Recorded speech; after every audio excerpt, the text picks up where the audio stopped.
কোরআনুল কারীমের এই সূরায় আমি পড়ছি, ইউসুফ আলাইহিস সালামকে যখন অন্ধকার একাকী ঘরে, দরজা বন্ধ, জানালা বন্ধ, সিটকারি লাগানো, সুন্দরী রূপসী একেবারে মন্ত্রী আজিজে মিসরের বিবি জুলাইখা নিজের কুপ্রস্তাবে আমন্ত্রণ করলো, আহ্বান করলো,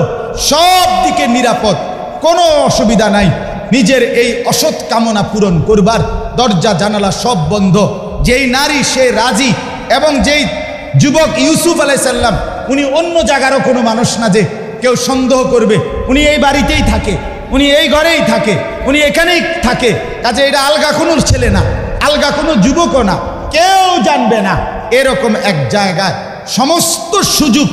100 পাওয়ার পরেও আল্লাহর কসম ইউসুফ আলাইহিস সালাম বলছে, ক্বালা মাআযাল্লাহ, আমি আমার আল্লাহর কাছে পানাহ চাই।